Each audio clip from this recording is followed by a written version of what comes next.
Assalamualaikum warahmatullahi wabarakatuh. Hello everyone. Selamat pagi, salam sehat bagi kita semua. Yang kami hormati Bapak Budi Sucipto, Ibu Gita Kurnia, dan Ibu Yelita Anggiani Iskandar selaku dosen pengampu mata kuliah Manajemen Organisasi Logistik dan teman-teman yang kami banggakan. Baiklah, kami dari kelompok 3 yang beranggotakan saya sendiri Dita Marsha,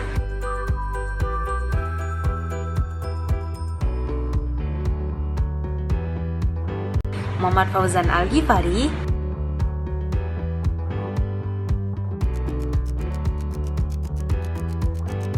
Ira Fazira,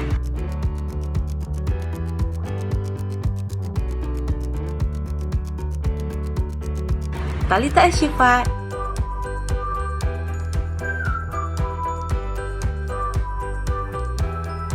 dan Esya Rania.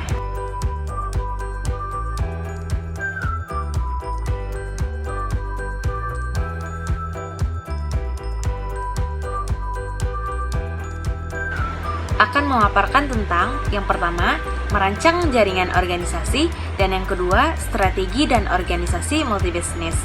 Baiklah, untuk pemaparan lebih jelasnya akan dijelaskan di dalam video ini. Selamat menyaksikan teman-teman semuanya.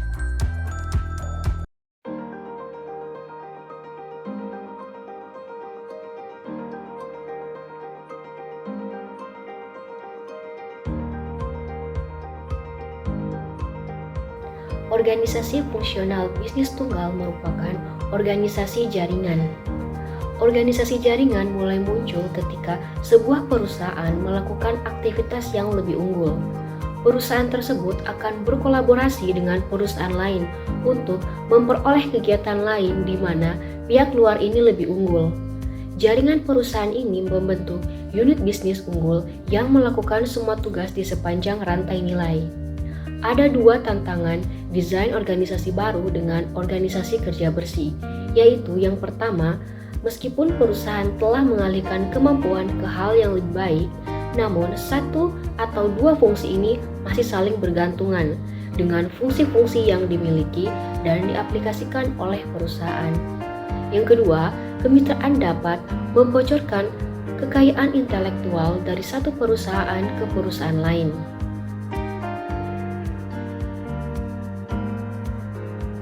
Model organisasi jaringan merupakan strategi jaringan dan struktur industri yang mempengaruhi kemampuan yang dimiliki dan dibangun dengan berpusat pada desain organisasi. Strategi jaringan. Perusahaan yang mengikuti strategi jaringan dan organisasi membutuhkan pandangan yang luas tentang landscape kompetitif sebagai berikut. Yang pertama, harus mengetahui seluruh rantai nilai industri dan di mana sepanjang rantai itu adalah tahap yang paling banyak menangkap nilai.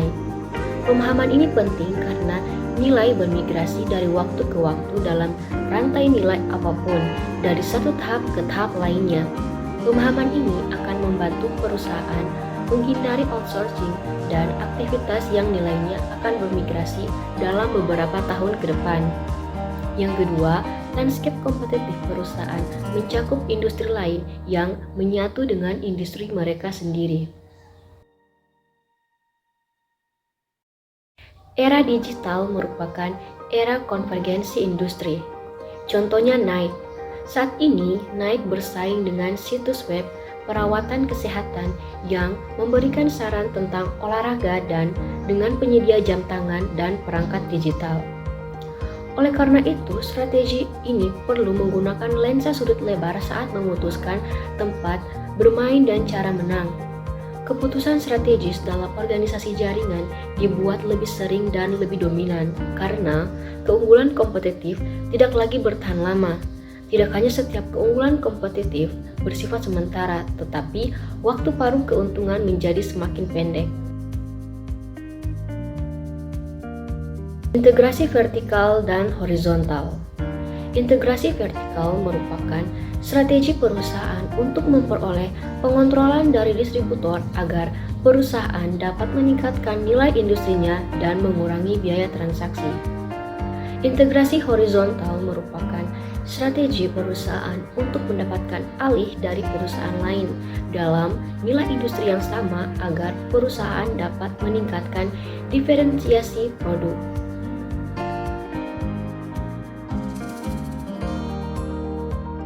Keputusan jaringan strategi. Ada dua jenis keputusan strategis perusahaan dalam mengikuti model organisasi kerja jaringan, yaitu yang pertama, peran dalam jaringan yang akan mereka mainkan dan kemampuan yang akan mereka miliki dan dikendalikan dengan outsourcing. Yang kedua, peran dalam jaringan bervariasi antara dua ekstrim. Yang pada satu ekstrim adalah suatu ahli yang unggul pada satu kemampuan atau beberapa dan menjadi pemain di semua jaringan yang membutuhkan kemampuan itu. Di sisi ekstrim lainnya adalah kapten jaringan yang mengordinasikan semua pemain lain untuk memberikan penawaran bisnis lengkap kepada pelanggan.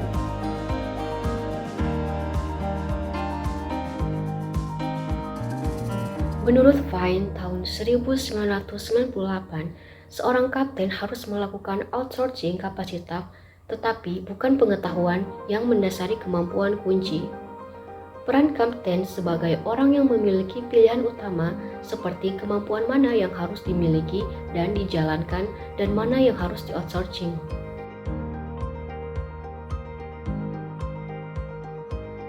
Aktivitas kapten yang dianggap penting oleh pelanggan seperti aktivitas yang hanya memiliki sedikit pemasok dari luar. Yang kedua, aktivitas yang melibatkan skala. Yang ketiga, aktivitas yang mengintegrasikan anggota jaringan. Yang keempat, aktivitas yang memengaruhi merek. Dan yang terakhir, aktivitas yang memberikan peluang bagi perusahaan untuk keunggulan kompetitif.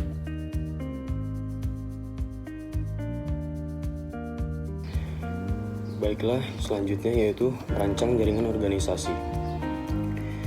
Desain organisasi jaringan terdiri dari 4 kunci pilihan, yaitu membangun jenis hubungan eksternal yang tepat, perusahaan untuk bermitra, bagaimana struktur kemitraan, dan menentukan jenis kebijakan pendukung yang diperlukan.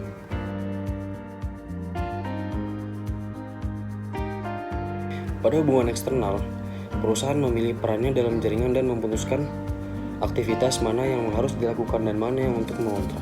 Perlu merancang proses untuk mengkoordinasikan kegiatan yang dilakukan oleh orang lain. Komunikasi dan keputusan bersama. Proses yang diperlukan untuk mengelola saling ketergantungan antara perusahaan dalam jaringan. Hubungan eksternal ini adalah serupa dalam banyak hal dengan proses lateral internal perusahaan. Dan jenis dan jumlah koordinasi di antara mereka sama bervariasi. Dengan demikian, tugas perancang organisasi sekali lagi adalah untuk mencocokkan jenis dan jumlah koordinasi dengan yang sesuai jenis dan jumlah hubungan lateral eksternal. Pilihan desain diatur oleh jenis hubungan eksternal yang bervariasi dari hubungan pasar antara pembeli dan penjual, untuk kontrak antara pihak, untuk sumber dan aliansi pengaturan, untuk hubungan ekuitas, dan untuk kepemilikan langsung.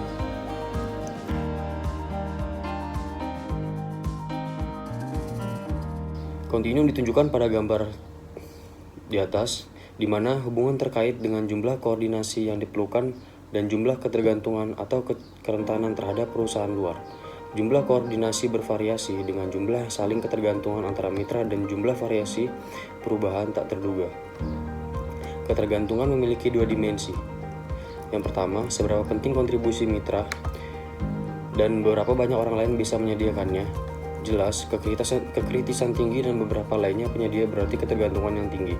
Kedua, seberapa rentannya perusahaan untuk kebocoran kekayaan intelektual. Mitra membutuhkan untuk berbagi informasi, jadi seberapa rentan perusahaan jika mitra menggunakan informasi itu untuk bersaing dengan pesaing.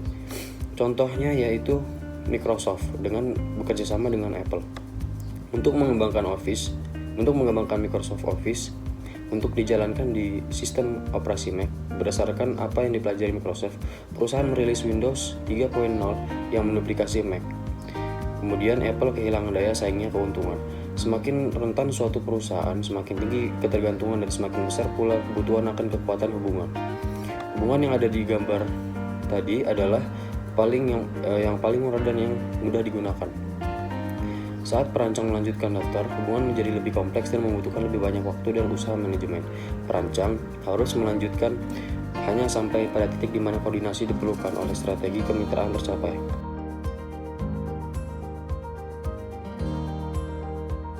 Kemudian pada pasar dan kontrak adalah standar mekanisme untuk memediasi transaksi ekonomi. Pada gambar tadi menunjukkan bahwa hubungan yang dimediasi oleh pasar membutuhkan sedikit koordinasi dan komunikasi antara pihak. Memang, pembelian komoditas dari pasar spot terjadi antara pembeli dan penjual yang tetap tidak saling mengenal. Pasar digunakan untuk mengamankan produk dan layanan yang standar dan tersedia secara bebas. Hubungan kontrak agak lebih terlibat. Pembeli dan penjual berkomunikasi dan menegosiasikan persyaratan secara berkala. Tetapi ada sedikit berikutnya, kecuali pengecualian muncul. Kontrak terjadi ketika barang yang diperoleh tidak standar dan selalu tidak tersedia. Beberapa item mungkin perlu untuk disesuaikan, dan yang lainnya mungkin standar tetapi tunduk pada kekurangan, seperti chip memori bentuk untuk PC, tablet, dan smart telepon. Sebuah kontrak menjamin sebuah sumber pasokan untuk jaga waktu tersebut kontrak dan menentukan kostumisasi. Kemudian ada sumber dan aliansi. Hubungan sumber dan aliansi membutuhkan lebih banyak koordinasi. Sumber melibatkan kontrak, tapi itu melibatkan hubungan yang lebih dekat dan jangka panjang daripada tempat kontrak yang dibahas dalam paragraf sebelumnya. Biasanya pihak mengungkapkan rencana jangka panjang mereka satu sama lain dan berpartisipasi dalam bersama-sama mengembangkan produk dan layanan.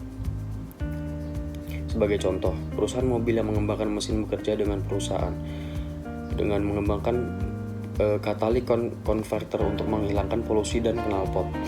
Setiap mesin membutuhkan chemistry baru yang unik ke mesin itu. Untuk mengembalikan kimia baru ini, perusahaan harus bertukar informasi untuk melakukan desain mesin dan kimia katalitik. Oleh karena itu, kedua perusahaan bertukar informasi sensitif. Perusahaan konverter menyesuaikan produknya dan dapat melakukan investasi dalam peralatan tertentu.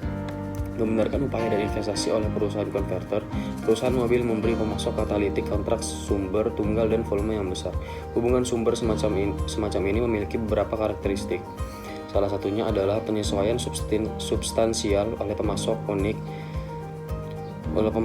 untuk yang unik keuntungan dari pelanggan. Sebagai imbalannya, pelanggan membuat penyesuai pemasok tunggal atau pilihan yang mengurangi resiko dan kerentanan bagi pemasok dan memastikan volume yang harus dibayar untuk usaha. Hubungan sumber juga melibatkan banyak hal komunikasi tentang rencana masa depan dan koordinasi pengembangan produk dan layanan. Kemudian ada hubungan ekuitas. Hubungan ekuitas dinamakan demikian karena melibatkan transfer ekuitas. Ada 3 utama jenis pengaturan untuk transfer ekuitas. Dalam beberapa kasus, kapten jaringan mengambil kepemilikan saham minoritas di pemasok, mengurangi, misalnya diinvestasikan di Cummins Engine untuk 20% saham. Jumlahnya bervariasi, tetapi kapten jaringan mengambil meskipun minoritas posisi. Dalam jenis hubungan ekuitas lainnya, setiap anggota mengambil bagian kecil dari yang lain. Maskapai mengambil kecil posisi ekuitas satu sama lain ketika mereka membentuk aliansi mereka, seperti One World dan Star Alliance. Meskipun Keiretsu Japanese Jepang sedang bersantai saat ini, kepemilikan silang ini adalah tipikal di Jepang dan beberapa negara Eropa. Kepemilikan lintas saham seperti itu digunakan dalam aliansi di antara yang sederajat. Hubungan ekuitas yang paling terlibat adalah usaha patungan. Di sini, perusahaan terpisah dibuat dengan ekuitasnya sendiri, yang biasanya dibagi kurang lebih sama antara para pihak. Dengan demikian, hubungan ekuitas dapat menjadi usaha patungan, cross-share kepemilikan, atau saham minoritas, masing-masing dengan jumlah ekuitas yang bervariasi terlibat. Mereka adalah aliansi yang banyak kendali dan signifikan investasi. Tetapi salah satu atau kedua mitra mungkin menjadi lebih tergantung dan rentan. Pertukaran ekuitas melambangkan komitmen yang lebih besar dan komitmen jangka panjang.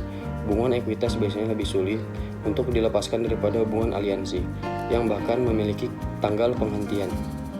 Kemudian ada kepemilikan. Ekuitas bukanlah jaminan bahwa kemitraan tidak akan berantakan. Meskipun meningkatkan kemungkinan keberhasilan dengan biaya, kendali tertinggi adalah kepemilikan 100% atas aktivitas. Jika kerentanan terlalu besar untuk satu pasangan atau peluang keuntungan terlalu besar untuk dibagikan, salah satu mitra akan membeli yang lain. Untuk perangkat lunak, aplikasi Apple adalah contoh yang baik. Ketika Mac pertama kali muncul, pertama kali lunakan aplikasi kecil adalah tersedia untuk itu. Jadi Apple memulai perangkat lunaknya sendiri yang membuat MacPaint dan MacDraw. Di luar rumah, perangkat lunak nanti tertarik untuk membuat perangkat lunak untuk Mac, tetapi mereka enggan untuk berbagi informasi karena Apple in-house unit adalah pesaing. 3 faktor koordinasi, kerentanan, dan nilai tangkap dorong perusahaan untuk memilih yang lebih kompleks dari hubungan. Aliansi dan hubungan sumber diadopsi untuk mencapai koordinasi yang diperlukan untuk melaksanakan kustomisasi dan pengembangan bersama. Pasar dan kontrak sederhana tidak cukup oleh mereka sendiri, tetapi bekerjasama dengan perusahaan lain meningkatkan kerentanan perusahaan. Pertukaran ekuitas berkurang kerentanan dan meningkatkan komitmen dan kontrol perusahaan dan memungkinkan penangkapan nilai yang besar. Kombinasi meningkat, koordinasi, pengurangan kerentanan, dan dorongan untuk menangkap nilai desain organisasi untuk memilih hubungan yang lebih kompleks.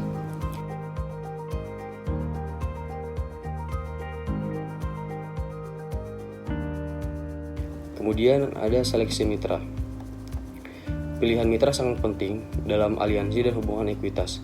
Perusahaan yang ahli dalam aliansi dan usaha ekuitas secara terus-menerus dan secara menyeluruh mengevaluasi potensi mitra. Prioritas pertama saat memilih pasangan adalah memahami niat strategis mitra potensial. Contohnya yaitu perusahaan Ford yang awalnya memilih TRW untuk menyediakan perlengkapan keselamatannya seperti sabuk pengaman dan airbag. TRW diperlukan untuk memahami niat Ford. Ford mungkin mengembangkan TRW sebagai mitra peralatan keselamatan. Mobil lain pabrikan dapat menggunakan kemitraan untuk mempelajari teknologi TRW dan menciptakan kemampuan internalnya sendiri.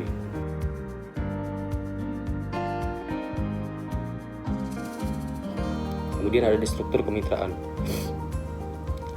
Aliansi dan usaha patungan adalah kegiatan bersama yang perlu tersusun. Ada 3 jenis struktur untuk aktivitas bersama menurut Killing 1983, yaitu model operator, model bersama, dan usaha patungan.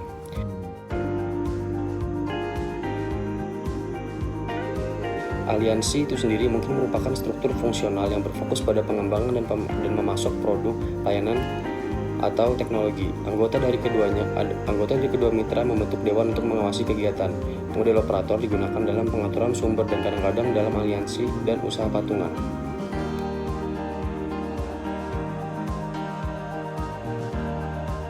Model operator lebih berhasil daripada yang dibagikan model. Itu membuat satu perusahaan bertanggung jawab, meminimalkan konflik dan mengarah ke keputusan yang lebih cepat. Model ini lebih disukai ketika seseorang mitra memiliki kemampuan untuk mengelola upaya dan juga bekerja terbaik ketika peran dapat diputar di antara mitra, seperti dalam minyak dan contoh perusahaan gas.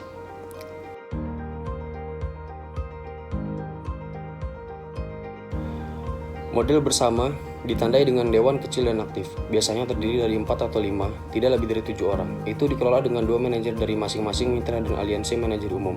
Manajer umum ini berasal dari satu mitra dan salah satu manajer dan mitra lainnya memimpin dewan. Kesulitan dari model bersama adalah potensi konflik antara mitra atau keraguan-raguan. Keraguan-raguan mungkin terjadi jika manajer di organisasi mitra ikut campur alih-alih menggunakan dewan sebagai titik fokus pengambilan.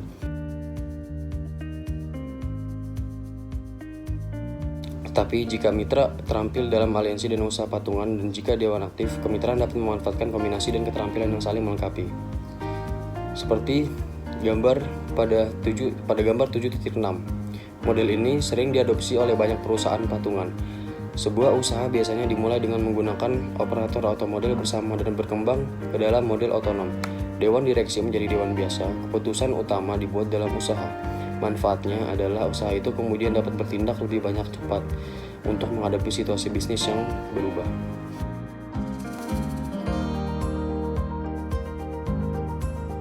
Selanjutnya adalah kebijakan pendukung. Desain organisasi jaringan dilengkapi dengan perumusan kebijakan pendukung yang sesuai dengan 2 elemen model bintang yang tersisa, yaitu pemilihan dan pengembangan personel dan sistem penghargaan. Kedua belah pihak dituntut untuk menciptakan perilaku, nilai, dan norma yang mendukung bagi proses kemitraan.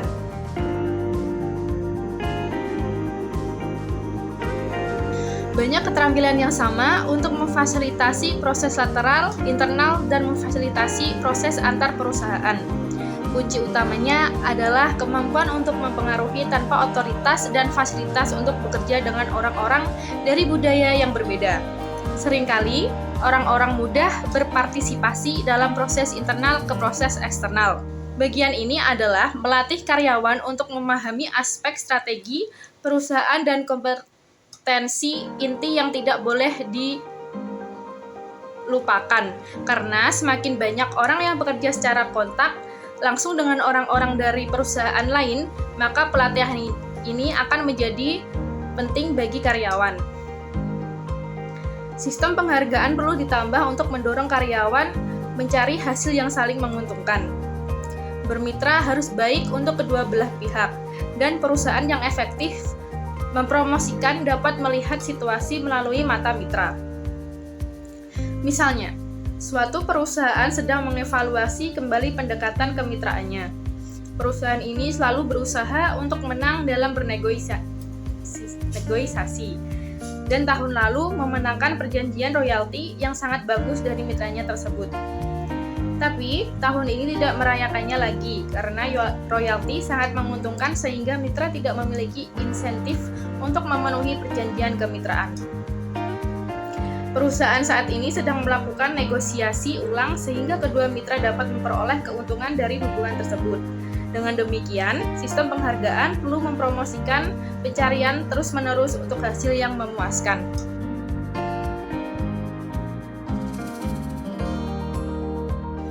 Selanjutnya, menciptakan dan mengelola ekosistem. Perusahaan perangkat lunak telah lama dikenal karena kemampuannya menciptakan dan pengelolaan ekosistem. Artinya, mereka memupuk dan berkolaborasi dengan komunitas pengembang perangkat lunak bagi perusahaan yang membuat aplikasi perangkat lunak untuk dijalankan di platform mereka. Khususnya Apple dan Microsoft telah menciptakan komunitas besar yang disebut ekosistem pengembang perangkat lunak yang menulis program dan aplikasi yang berjalan di sistem operasi mereka seperti Mac OS, iOS, dan Windows.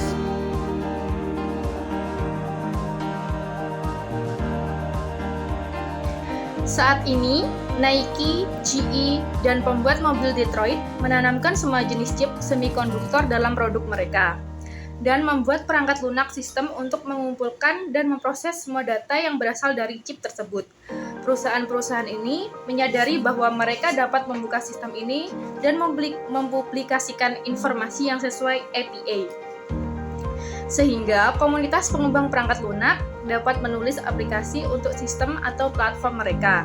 Perusahaan-perusahaan ini dapat cepat menjadi perusahaan perangkat lunak berteknologi tinggi.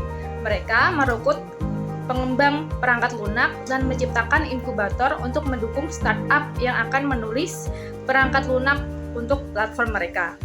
Jadi, bagaimana mereka mengatur untuk mengelola jaringan perusahaan yang tidak mereka miliki?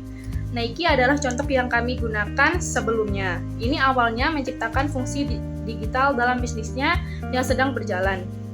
Dalam fungsi ini adalah pengembang aplikasinya sendiri dan unit pengembangan bisnis baru untuk merekrut pengembangan luar untuk menulis aplikasi perangkat lunak Nike Plus. Untuk menarik pengembang pihak ketiga, Nike memberi mereka alat pengembangan perangkat lunak untuk memudahkan menulisan perangkat lunak yang berjalan di platform Nike Plus dan akses ke basis pelanggan Nike melalui toko aplikasi. Jika Nike berhasil, ia dapat menarik beberapa ratusan perusahaan pengembang ke jaringannya. Pada titik ini, ia perlu mengelola jaringan seperti hanya mengelola komunitas pelanggan Nike Plus dan jaringan manufaktur Asia.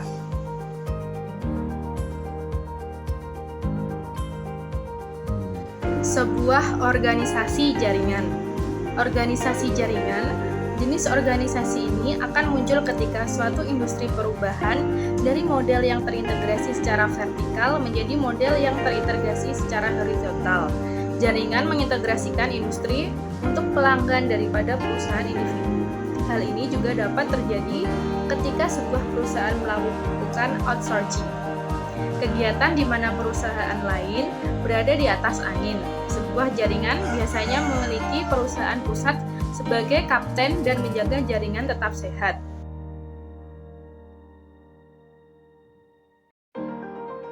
Isu utama desain organisasi adalah pilihan mitra, struktur mitra, dan jenis hubungan antar mitra. Hubungan tergantung pada tingkat koordinasi, kerentanan mitra, dan cara nilai diperoleh. Saat ini, ketika perangkat lunak ada di mana-mana, perusahaan belajar mengelola ekosistem dan komunitas sebagai bagian dari jaringan mereka. Contohnya di sini adalah jenis organisasi jaringan yang sangat menarik. Perusahaan ini adalah perusahaan rekayasa dan konstruksi. Industri rekayasa dan konstruksi beroperasi pada model horizontal dengan arsitek, insinyur, perusahaan konstruksi dari semua jenis dan ukuran, kontraktor umum, pemasok bahan konstruksi, penyedia peralatan konstruksi, dan konsultan dari semua jenis. Industri ini terintegrasi pada proyek oleh beberapa perusahaan teknik dan konstruksi besar seperti Fluor dan Bechtel, atau oleh kontraktor umum global seperti Skanska.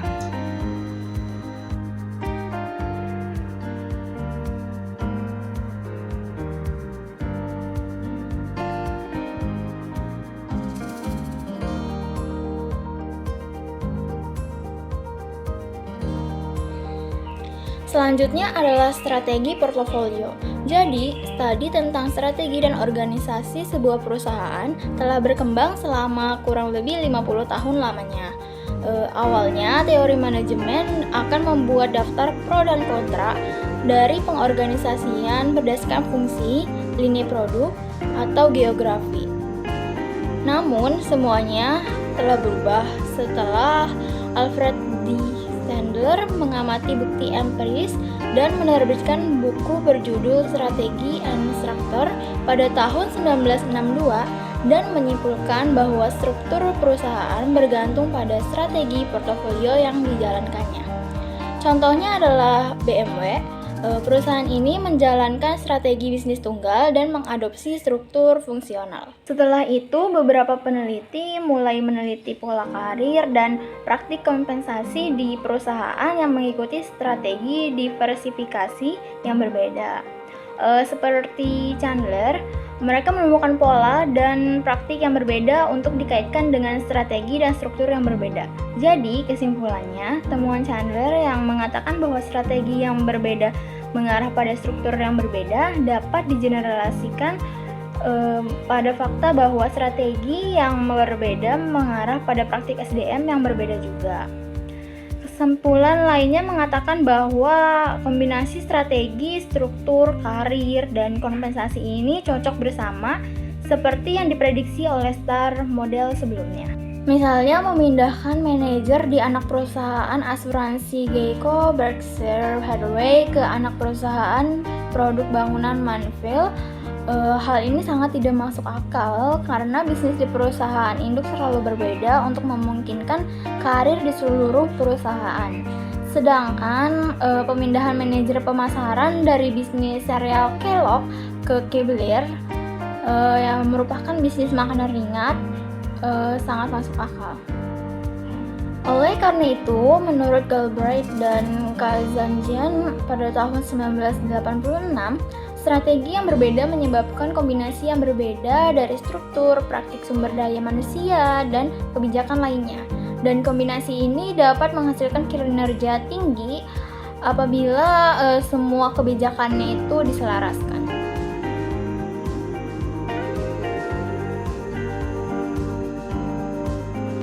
Strategi di atas Star Model adalah strategi portofolio korporasi. Jadi, portofolio ini dapat bervariasi dari bisnis tunggal, pusat laba tunggal, hingga konglomerat dengan banyak pusat laba di berbagai jenis bisnisnya. Variasi ini biasanya dipahami sebagai kontinum yang berjalan dari keragaman rendah atau bisnis tunggal ke yang lebih tinggi atau konglomerat.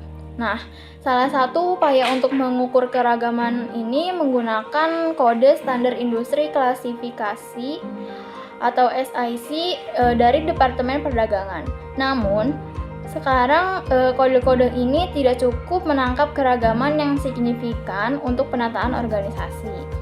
Nah, strategi diversifikasi sendiri dapat diartikan jika sebuah perusahaan tumbuh, perusahaan tersebut akan berekspansi ke lini produk dan layanan lain, dan portofolionya akan diperluas untuk mencakup beberapa unit bisnis. Contohnya adalah Novartis. yang tampaknya seperti bisnis farmasi tunggal, tapi perusahaan ini disusun menjadi 4 unit bisnis dan meskipun semuanya terkait dengan obat-obatan, mereka semua menggunakan model bisnis yang berbeda. Lain halnya dengan perusahaan P&G yang berpartisipasi di banyak industri seperti sabun, deterjen, kosmetik, dan lain-lain. Tampaknya memang sangat beragam, tapi setiap produk adalah produk konsumen dengan pembelian berulang dengan harga murah, dijual melalui pedagang massal, dan dikelola melalui sistem manajemen merek. Semua unit bisnisnya menggunakan model bisnis yang hampir sama untuk setiap lini produk. Nah, contoh dari perusahaan Novartis dan P&G ini menggambarkan panggilan penilaian seputar keragaman portofolio. P&G tampaknya memang lebih beragam, dengan ada di lebih banyak industri dan memiliki lebih banyak unit bisnis, tapi bisnisnya semuanya terkait dengan produk konsumen yang sampai ke konsumen yang sama melalui saluran yang sama. Akibatnya bisnis P&G dianggap tidak terlalu otonom atau tidak bebas dalam mengembangkan bisnis, dan P&G cukup terpusat, sedangkan Novartis berada di lebih sedikit bisnis, tetapi bisnisnya sangat berbeda, dan hanya ada sedikit pergerakan orang, ide, dan teknologi di seluruh bisnisnya. Akibatnya bisnis ini menjadi lebih otonom dan Novartis terdesentralisasi. Oleh karena itu, keragaman memiliki dua dimensi, di mana satu dimensi lebih penting daripada yang lainnya. Dan yang lebih penting itu adalah betapa berbedanya bisnis-bisnis tersebut. Ketika sebuah bisnis beroperasi di bawah model bisnis yang berbeda, ada lebih sedikit peluang dan hasil yang lebih sedikit bagi mereka untuk bekerja sama. Semakin beragam model bisnis, semakin kecil juga peluang untuk menciptakan sinergi atau menambah nilai ekonomi di seluruh portofolionya.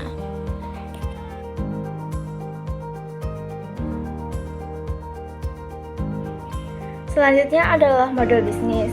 Jadi sebenarnya ada banyak jenis model bisnis yang ada.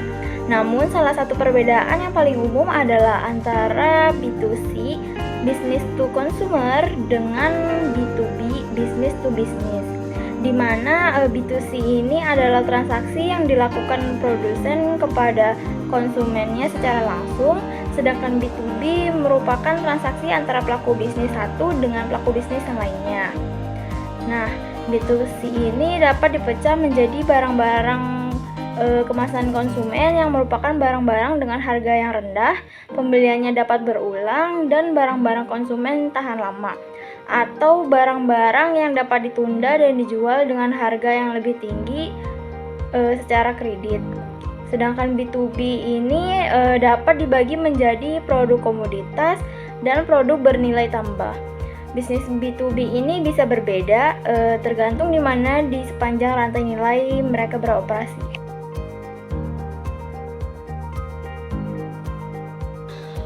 Selanjutnya adalah struktur korporasi. Jadi struktur korporasi mengikuti dari strategi portofolionya.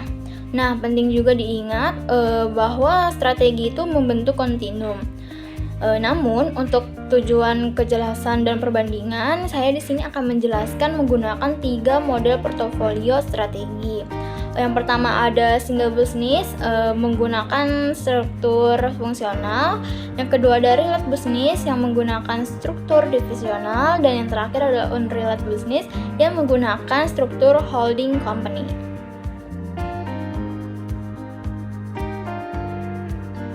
Berikut ini adalah struktur organisasi di perusahaan BMW, di mana fungsi staf khas SDM, hukum, dan keuangan ditampilkan di baris paling atas.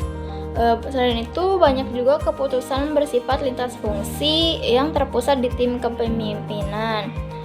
Selain itu, stafnya juga sedikit dan lebih kecil, namun mereka menetapkan kebijakan perusahaan untuk kompensasi, aturan akuntansi, dan sebagainya.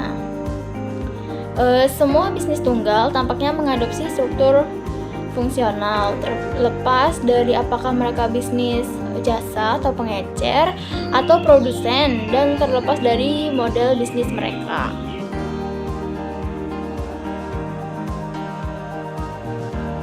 Selanjutnya adalah struktur organisasi dari perusahaan Amgen. Menggunakan label yang berbeda dari industri farmasi, fungsi operasi Amgen adalah R&D atau pengembangan produk, operasi manufaktur, dan operasi komersial, yaitu penjualan dan pemasaran. Pada perusahaan ini, stafnya terlihat lebih besar, mencerminkan sifat bisnis farmasi yang diatur.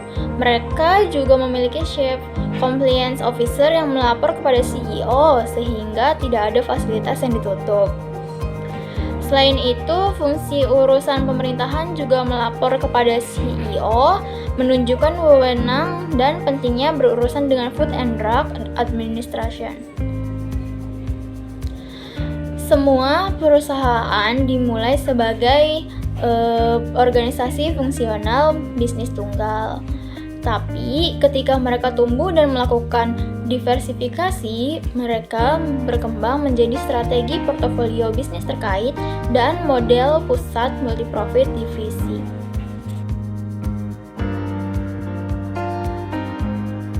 Perusahaan mengadopsi model divisi ketika mereka mendiversifikasi portofolio mereka dan pindah ke bisnis yang berdekatan dengan bisnis inti mereka. Contohnya adalah perusahaan Kellogg yang strukturnya ditunjukkan pada gambar 8.3 ini, dan pada struktur organisasi ini menunjukkan staf perusahaan biasa seperti CFO, SDM, Chief Information Officer, dan legal. Tetapi Kellogg juga menampilkan staf urusan korporat dan nutrisinya karena kemungkinan besar peraturan pemerintah tentang produk makanan. Pada baris keduanya menunjukkan ciri pembeda dari strategi diversifikasi terkait dan struktur divisi. Untuk baris ketiga pada grafik menunjukkan pusat labanya. Pada awalnya Kellogg merupakan bisnis sereal, tapi saat sereal batangan diperkenalkan, ia pindah ke kategori makanan ringan. Setelah itu, Kellogg mulai mengakuisisi Keebler's dan Pringles yang memperkuat penawaran sarapan dan makanan ringannya. Dan pada akhirnya, sekitar sepertiga dari penjualan Kellogg saat ini terjadi di divisi internasionalnya. Struktur divisi lebih terdesentralisasi daripada struktur fungsional, di mana keputusan lintas fungsional dibuat oleh tim teratas dalam struktur fungsional. Mereka didesentralisasikan ke tim divisi dalam struktur divisi.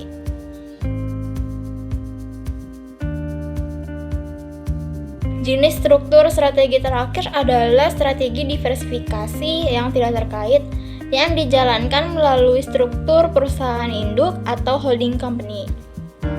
Sama seperti struktur organisasi lainnya, pada struktur ini menunjukkan staf biasa seperti keuangan, SDM, dan hukum. Tapi pada struktur ini tidak ada staf fungsional lain seperti R&D, pemasaran, atau operasi. Bisnis ini juga terlalu berbeda di perusahaan induk untuk memiliki praktik umum. Perusahaan induk sangat terdesentralisasi kecuali untuk keputusan keuangan karena sebagian besar staf adalah tipe keuangan yang memantau kinerja keuangan bisnis dengan sangat cermat. Di sini juga stafnya menyediakan layanan untuk bisnis ketika diminta, tetapi ada terutama untuk mendukung pengambilan keputusan perusahaan. Jadi intinya adalah perusahaan fungsional, divisi, dan induk adalah 3 jenis murni struktur perusahaan. Ada juga banyak hibrida yang merupakan kombinasi dari jenis murni ini.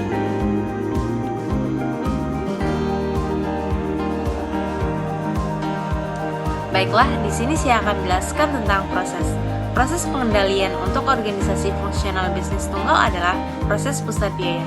Model divisi ini menggunakan proses pengendalian pusat laba, yang mana setiap divisi biasanya merupakan pusat laba, dan sistem pengendalian operasionalnya dilakukan sendiri.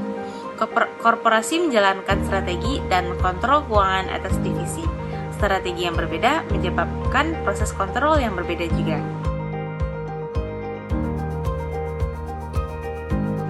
Tim kepemimpinan secara fungsional organisasi menjalankan ketiga jenis kontrol atas perusahaan. Yang pertama, pengendalian operasional, berlaku untuk keputusan rinci tentang penjadwalan, inventaris, dan harga. Yang kedua, pengendalian strategis, memerlukan penunjukan produk pasar, teknologi, piagam diupayakan oleh berbagai unit organisasi. Hal ini yang membatasi domain unit dan divisi sehingga mereka tidak bersaing.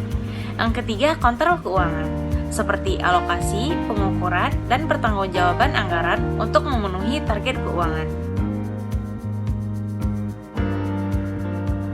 Proses lainnya adalah proses bisnis generik, seperti proses pengembangan produk baru, proses pemenuhan pemesanan, proses rantai pasok, proses manajemen hubungan pelanggan, dan lain sebagainya. Dalam kasus proses bisnis ini, struktur fungsional dan divisi adalah sama. Organisasi fungsional dan organisasi bisnis. Kedua jenis organisasi ini berusaha untuk menerapkan proses umum di seluruh organisasinya. Organisasi fungsional dapat mengejar proses umum karena satu bisnis, sedangkan organisasi divisi memiliki bisnis yang berbeda, tetapi karena mereka semua beroperasi di bawah model bisnis yang sama, mereka juga dapat menerapkan proses bisnis yang sama juga. Memiliki satu proses di semua divisi adalah kebijakan yang paling efisien. Selain itu, juga dapat memfasilitasi pergerakan manajer di seluruh perusahaan, sehingga manajer tidak perlu mempelajari proses baru dan langkah baru. Baik dalam model fungsional dan divisi, perusahaan fungsi mengambil tanggung jawab untuk memilih, menerapkan, dan meningkatkan proses perusahaan. Fungsi perusahaan dikenal sebagai pemilik proses. Di perusahaan induk, tanggung jawab atas proses bisnis, kecuali keuangan, didesentralisasikan ke bisnis. Dengan demikian, kami menemukan bahwa proses bisnis dan proses kontrol selaras dengan strategi portofolio dan struktur perusahaan.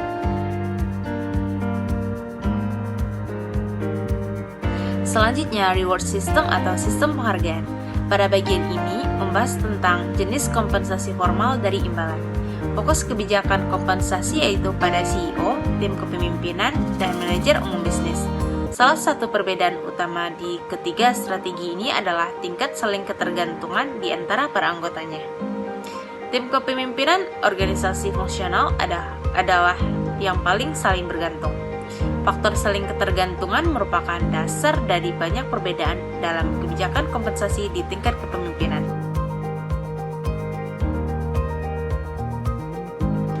Dalam organisasi fungsional bisnis tunggal, tim teratas harus bekerja sama. Kebijakan kompensasi mereka sebagian besar berlaku di seluruh perusahaan dan didasarkan pada praktek persaingan di industri. Kompensasi sebagian besar gaji dengan beberapa bonus individu. Imbalan individu yang sangat berpengaruh umumnya terlihat pada disfungsional. Jika setiap manajer hanya peduli dengan miliknya atau kinerja fungsinya, itu akan mengurangi total pertunjukan perusahaan. Jika bonus diberikan, mereka didasarkan pada kinerja perusahaan dan seringkali merupakan campuran dari uang tunai dan saham perusahaan. Perusahaan induk adalah kebalikan dari fungsional struktur. Semua bisnis dari industri yang berbeda, jadi mereka membayar orang berdasarkan standar kompetitif industri mereka, bukan pada standar umum struktur gaji perusahaan.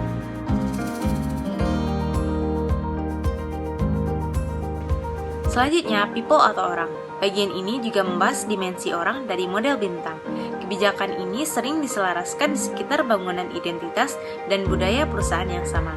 Perusahaan yang mengejar bisnis tunggal dan strategi bisnis terkait biasanya berfokus pada penggunaan budaya umum. Namun, berbeda dengan perusahaan induk. Perusahaan induk cenderung memberikan nilai yang kecil untuk memiliki kesamaan identitas atau budaya pada perusahaannya. Perusahaan induk membeli dan menjual bisnis dan menempatkan sedikit nilai pada kerja di seluruh bisnis atau sinerginya. Organisasi fungsional dan organisasi bisnis. Kedua jenis organisasi ini berusaha untuk menerapkan proses umum di seluruh organisasinya.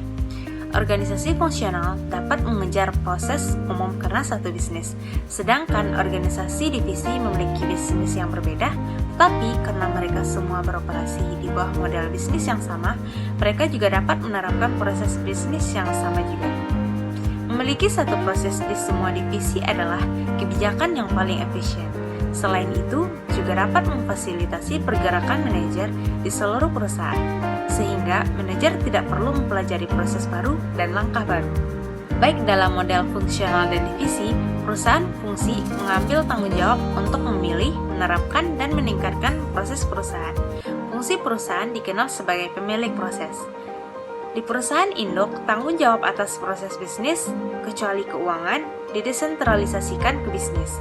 Dengan demikian, kami menemukan bahwa proses bisnis dan proses kontrol selaras dengan strategi portofolio dan struktur perusahaan. Selanjutnya, align models atau model sejajar. Strategi portofolio bisnis tunggal adalah yang pertama dan paling langsung, yang mana struktur fungsionalnya mengelola satu bisnis dan juga struktur terpusat karena sebagian besar keputusan lintas fungsional terkonsentrasi dengan tim teratas. Dalam kombinasi, kebijakan ini diselaraskan di antara kebijakan mereka sendiri dan dengan portofolio strategi. Model divisi diversifikasi terkait menunjukkan keselarasan yang sama, karena beberapa pusat laba mengikuti yang serupa model bisnis dan terkait. Mereka dapat berbagi sumber daya, orang, teknologi, dan ide. Kebijakan SDM ciptakan budaya bersama dan identitas perusahaan. Kebijakan ini membentuk self-reinforcing system. Semua kebijakan selaras seperti yang diprediksi oleh STAR model dan keselarasan mengarah pada efektivitas. Selanjutnya, misalignment menyebabkan kinerja yang tidak efektif. Dikarenakan ketidaksejajaran menyebabkan friksi di antar manajer, mereka berbalik ke dalam dan terlibat dalam argumen yang tidak produktif. Summary atau ringkasan. Pada bab ini membahas tentang ketiga strategi portofolio dasar, bisnis tunggal, bisnis terkait, dan bisnis tidak terkait. Kemudian juga menunjukkan bagaimana kebijakan memperkuat yang diinginkan oleh perilaku para manajer. Oleh karena itu, kebijakannya konsisten dengan satu sama lain dan dengan strategi portofolio.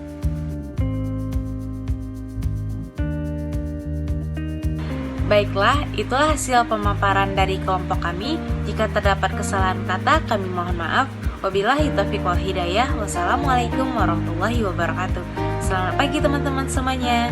Life goes on and on and on and on and